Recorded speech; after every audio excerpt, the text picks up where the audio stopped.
Well, there are 300 seats up for grab. There are 32 parties going for those seats, and it doesn't look like one party is going to be able to get the 151 seats that they need to maintain a majority and form a government. And that means that the political system in Greece is set to change, and potentially change quite dramatically. Now, I'm joined here by a political analyst, Spύρος Ριζόπουλος. Perhaps you can give us a little your point of view on where you think the Greek future is and what's going to happen politically in Greece today. Well, good afternoon, first of all. Obviously, we do have a switch of the political system. Just to help your listeners understand exactly what has been going on the last few decades here.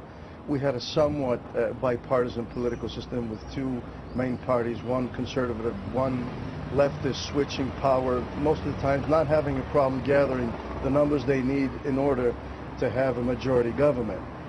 What has been going now is that we're switching from that style of governing to what we personally call a kind of flux multipolarity system, by which on one pole you will have these two parties gathering a need to get together in order to govern, and on the other side smaller parties that deviate from these larger parties with no deviation based on ideology, but mostly based on regards the austerity measures that need to be adopted. Yeah, I mean, one voter said to me in the streets yesterday, well, with more parties in the parliament, more of us will be represented. I mean, how do you feel about that? Well, it's always been the case about democracy. It's not going to change now. That's not the case now. The case is that many voters seem to be running away from reality, basically thinking by casting votes the smaller parties, that'll pretty much might be a very good halt within the parliament that will stop whatever seems to be happening right now and find a way, an avenue of speaking differently with the Europeans, which is quite hard to happen. You talk about the fact that there have been two dominant parties in politics. Syriza appears to be emerging as a party that could come second in this election. Do you think that could happen? And if a far-left party like that were to get in, what sort of impact would that have on Greek politics? I personally think that's very possible. If that happens, first of all, in terms of purely partisan politics in Greece, all of a sudden there will be a tremendous clash between PASOK, which is a central leftist party, Syriza, which is a pure leftist party, and another leftist party, which is a democratic left, Δημοκρατική Αριστερά, as we call it. In that case, you will have the votes that used to be casted and the percentage allowed to PASOK to rule pretty much broken up in three pieces. What makes it important here about Syriza is that should this happen, automatically PASOK might have a problem with its own existence. And this happens because PASOK, in order to be able to have whatever dealings with the Europeans in order to save the country, they somewhat swayed away from their own ideological agenda. Should they need to be part of the ruling system tomorrow and governing system in order to continue whatever conversations and austerity measures need in order for Greece to remain a strong member of the European Union, they are allowed only to be able to join forces with New Democracy, which is the Conservative Party. Automatically, this deviation allows pretty much the Syriza to hijack the leftist agenda. So it's actually the left is up for grabs right now. There are inspectors coming here next week to look at how Greece is handling its debt. What do you think they're going to be met with when they arrive?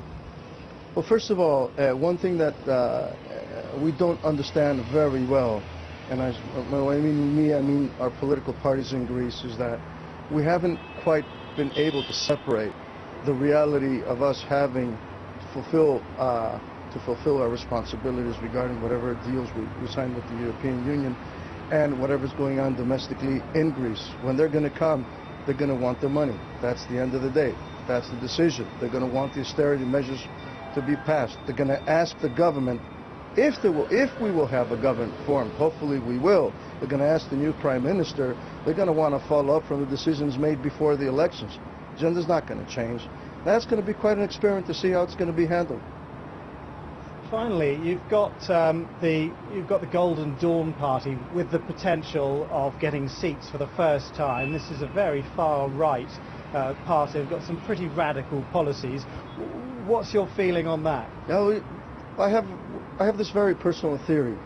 This has been a party extremist party which has one consistent agenda, and it's been how you deal with illegal immigrants. What we know One very of those well... suggestions was to put landmines on the Turkish border. Please allow me to answer that. In political communications, when you are consistent in your message, and there is a change of times that is very credible to you, because as you know, politics is strategy and luck. That's what's pretty much happened. We've gone to a much nationalistic agenda because of what happened. So in addition to the fact that they broke away from an extremely conservative party as well, maintained their own agenda, forced the other party, which is Laos, to stay in politics by pretty much reproducing their own agenda. So the message grew stronger. Then the Minister of Public Order came out equally strong, pretty much did exactly what Sarkozy has been doing in France the last few months, thinking that they could take away the agenda from this party. Exactly the opposite happened. They ended up being like press officers to this party, and that's why we had the rise we had. I don't know if it's circumstantial. Hopefully, and there's another argument.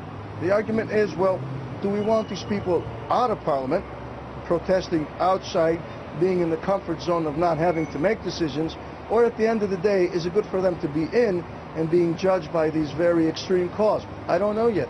I guess the popular vote is going to be very wise. I'm going to expect to think what's going to happen tomorrow.